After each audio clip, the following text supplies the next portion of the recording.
Hi there. It's December 9th, and it's time for Proverbs 9. Let's go over there and we'll get started. The way of wisdom. Wisdom has built her house. She has hewn out her 7 pillars. She has slaughtered her meat. She has mixed her wine. She has also furnished her table. She has sent out her maidens. She cries out from the highest places of the city, "Whoever is simple, let him turn in here." As for him who lacks understanding, she says to him, "Come, eat my bread and drink of the wine I have mixed. Forsake foolishness and live, and go in the way of understanding." He who corrects a scoffer gets shame for himself, and he who rebukes a wicked man only harms himself. You got that? We're going to highlight that. Do not correct a scoffer, lest he hate you. Rebuke a wise man, and he will love you. Right. You got that? No, put that along with there. Give instruction to a wise man, and he will be still wiser. Teach a just man, and he will increase in learning. The fear of the Lord is the beginning of wisdom, and the knowledge of the Holy One is understanding. For by me your days will be multiplied, and years of life will be added to you. You know that? If you are wise, you'll live longer. If you are wise for yourself. And if you scoff, you will bear it alone. Got that? The way of folly. A foolish woman is clamorous. What is clamorous? Let's look that up. Dictionary. Oh, look, no definition found. Let's look up what the footnote says.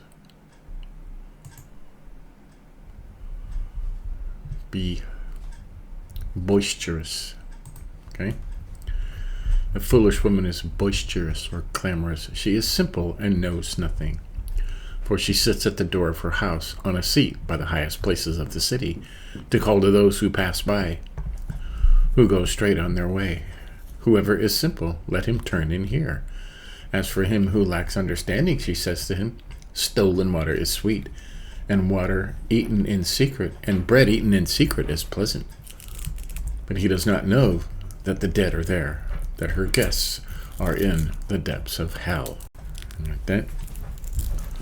Follow the wise woman and not the boisterous, clamorous woman who...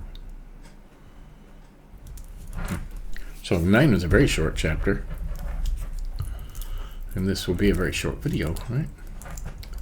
You know, the ways of wisdom. She built her house. She's prepared a meal. She's calling everybody openly.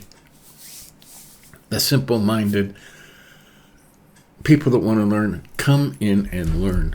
Okay? He who lacks understanding, come and eat my bread and drink of the wine I've mixed. Forsake foolishness and live. Okay? We highlighted verse 7 and part of 8. He who corrects a scoffer gets shame for himself, and he who rebukes a wicked man only harms himself. Have you ever tried to talk to some of these protesters? I mean, they don't really know what they're protesting, but they'll scream and yell at you, and, you know, if you try and correct them, it does no good. You know, the only time they're going to get together and beat you up, you know, so you have to just stay away from them. I mean, most of them are being paid to do what they're doing, so, and they don't really believe that, so to them, they're just acting out a part. Okay? Do not correct them lest they hate you. Yeah. He who rebukes a wicked man only harms himself. You get that? We highlighted verse 11. For by me your days will be multiplied, and years of life will be added to you. You get that? If you follow wisdom and seek wisdom and knowledge and fear the Lord first above all.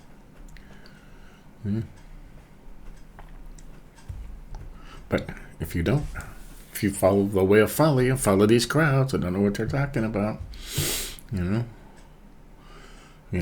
don't realize the dead are there and that her guests are in the depths of hell. You know, they're already in hell. So that's Proverbs 9. That was a short proverb. You know, only had 18 verses. So, yep. We'll keep this up. We're learning a lot. Okay, learning to be wise, seek knowledge and wisdom, fear the Lord, which means to have reverence for the Lord. Awesome reverence, like you would handle the most expensive thing ever made, like if somebody hands you a Timex, you're like, oh yeah, that's okay, But if somebody hands you, look at this is a $500,000 Rolex, you're gonna be very, very tender and very reverent, and you treat God like that. Okay, He should be the most precious thing everywhere, anywhere in your whole life, and that's what it means to fear the Lord. So, stay tuned later today for Christmas through Luke, chapter 9. Till then, have a good day, have a good weekend. See you tomorrow.